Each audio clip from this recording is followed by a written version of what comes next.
Assalamualaikum warahmatullahi wabarakatuh. Perkenalkan, nama saya Nur Alfian Syahri dari Prodi Informatika PJ, kelas IFN 21, mata kuliah Jaringan Wireless dan Mobile. Di sini untuk ujian tengah semester, kami diberi tugas untuk membuat rancangan tugas akhir sederhana dengan judul Jaringan Wireless dan Mobile. Bab satu itu pendahuluan. Sini latar belakang itu sistem komunikasi wireless saat ini sudah menjadi bagian tak terpisahkan dari infrastruktur jaringan modern. Berbeda dengan jaringan kabel yang jalurnya terisolasi secara fisik. Jaringan wireless memanfaatkan udara terbuka sebagai media rambatnya atau unguided media. Karakteristik ruang bebas ini membuat sinyal rentan menghadapi berbagai gangguan alamiah, mulai dari pelemahan sinyal atau fading, kendala struktur bangunan, hingga gangguan interferensi frekuensi dengan perangkat elektronik lainnya. Dampak dari berbagai gangguan ini adalah munculnya kerusakan data di tengah jalan atau bisa disebut dengan bit error.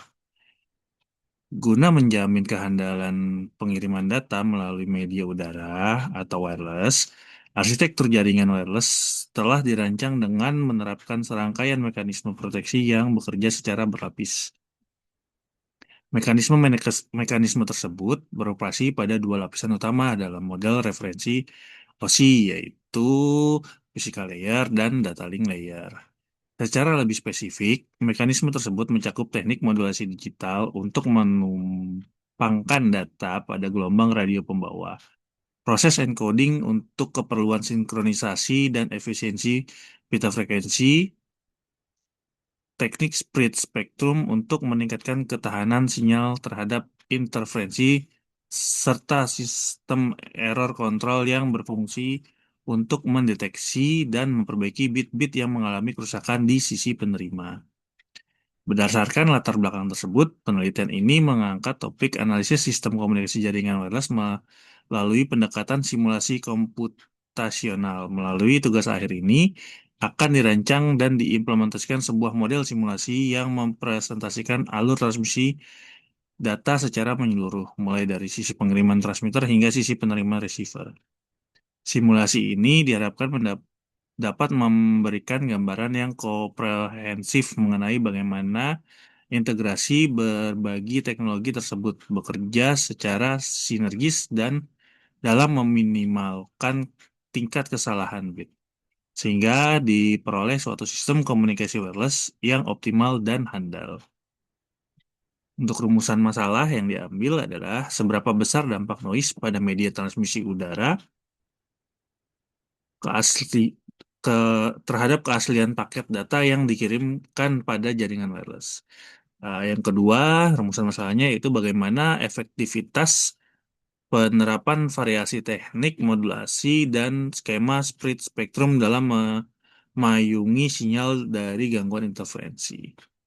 Untuk rumusan masalah yang ketiga itu bagaimana algoritma koreksi kesalahan atau error correction mengonstruksi kembali data yang korup di sisi penerima. Sini tujuan penelitian itu membuat software simulasi yang mampu memetakan alur pengiriman data secara end-to-end, mulai dari blok pemancar atau transmitter hingga blok penerima atau receiver. Yang kedua, itu mengevaluasi performa masing-masing teknik modulasi dari jenis split spectrum saat dihadapkan pada skenario gangguan saluran yang berbeda-beda. Yang ketiga, yaitu mengukur tingkat keberhasilan metode pelacakan dan pemulihan data yang mengalami kerusakan akibat bit error. Untuk bab 2-nya itu landasan teori. Untuk sebenarnya ini adalah pertanyaan yang ada pada soal UTS yang saya jadikan sebagai landasan teori. Jadi itu konsep transmisi wireless dan arsitektur jaringan. Komunikasi wireless merupakan proses pengiriman data tanpa menggunakan kabel di mana media transmisinya adalah udara. Data digital yang berupa bit 0 dan 1 diubah menjadi sinyal elektromagnetik agar dapat dikirimkan melalui antena pemancar dan diterima oleh antena penerima. Proses ini melibatkan dua lapisan utama dalam model referensi OSI, yaitu physical layer dan data link layer. Physical layer bertanggung jawab dalam proses pengubahan data menjadi sinyal, pengaturan frekuensi, serta eh, proses modulasi. Sedangkan data link layer mengatur bagaimana data dikirim dalam bentuk frame, mengelola akses media, dan menangani deteksi kesalahan. Karena banyak perangkat dapat menggunakan kanal yang sama, maka diperlukan mekanisme pengaturan akses seperti CSMA atau CA, Carrier Sense Multiple Access with Collision Avoidance, untuk mengurangi kemungkinan terjadinya tabrakan data di media wireless. Untuk pertanyaan kedua, yang menjadi landasan teori kedua, yaitu prinsip kerja modulasi sinyal digital. Jadi, modulasi merupakan proses fundamental dalam sistem komunikasi wireless, yaitu proses penumpangan sinyal informasi berupa data digital ke atas gelombang pembawa atau carrier wave, yang memiliki frekuensi jauh lebih tinggi dibandingkan sinyal informasi itu sendiri. Tujuan utama dari proses ini adalah agar sinyal dapat merambat secara efisien melalui media udara dan dapat ditransmisikan pada jarak yang jauh. Terdapat beberapa teknik modulasi digital yang umum digunakan, antara lain yaitu ASK atau Amplitude Shift Keying. Teknik ini, teknik modulasi ini yang mempresentasikan nilai bit data dengan cara mengubah amplitudo gelombang pembawa.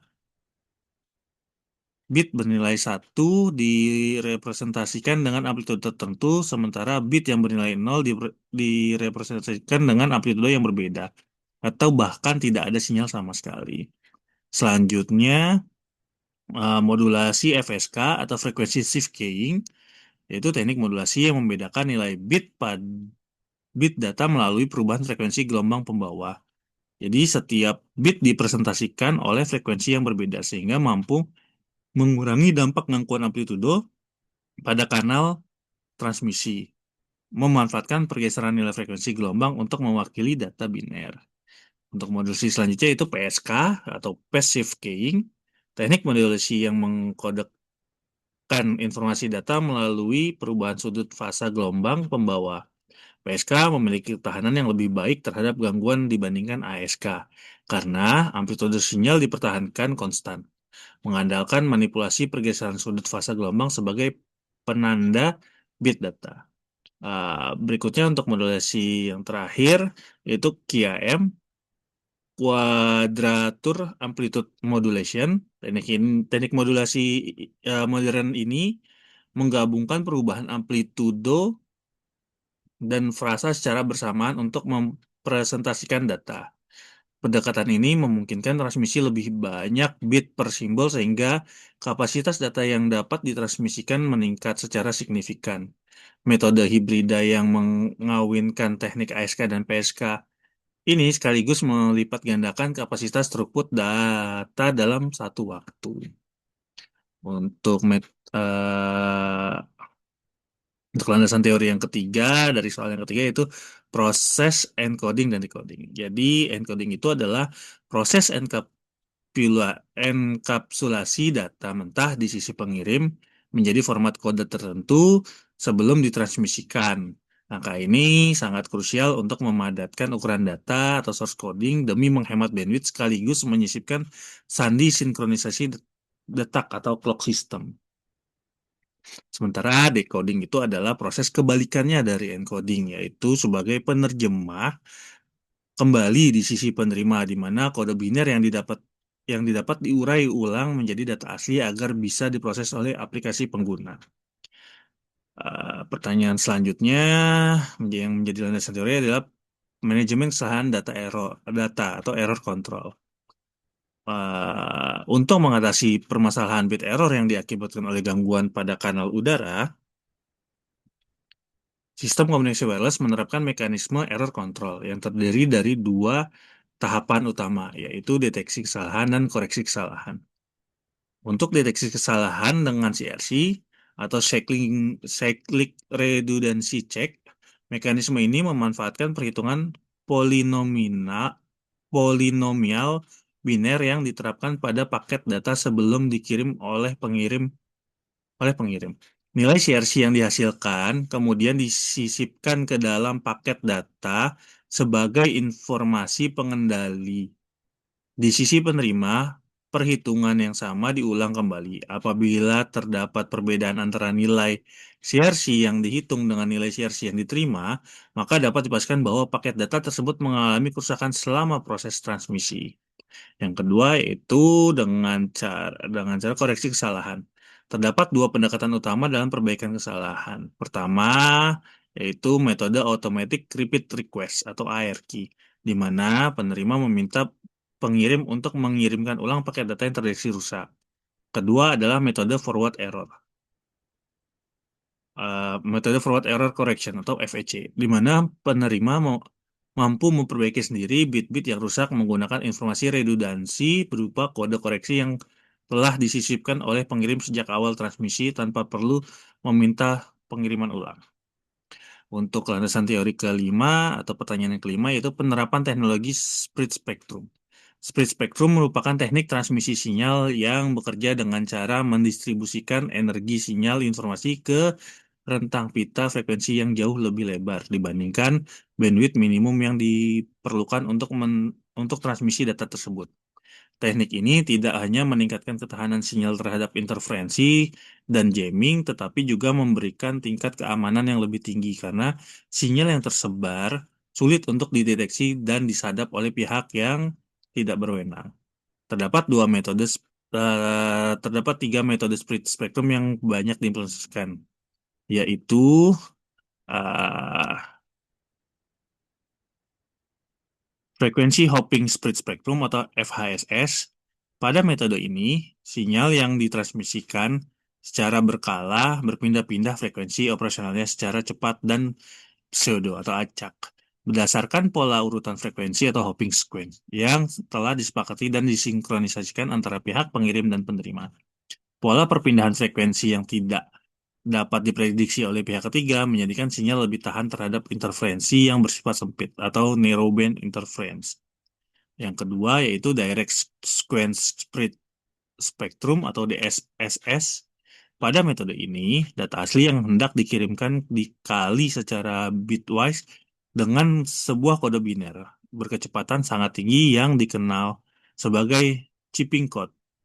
Proses perkalian ini menghasilkan sinyal yang melebar secara spektral dalam se- dan secara statistik menyerupai draw acak atau noise. Kondisi ini menjadikan sinyal DSSS memiliki ketahanan yang sangat baik terhadap interferensi kanal sekaligus memberikan perlindungan terhadap upaya penyadapan oleh pihak yang tidak memiliki chipping code yang sesuai. Untuk metode split spectrum selanjutnya itu THSS atau Time Hopping Split Spectrum. Jadi metode ini adalah transmisi data dilakukan pada interval waktu tertentu yang berubah-ubah secara acak atau time slot hopping sesuai pola yang disepakati antara pengirim dan penerima. Berikut yang bisa saya sampaikan, kurang lebihnya mohon maaf. Wassalamualaikum warahmatullahi wabarakatuh.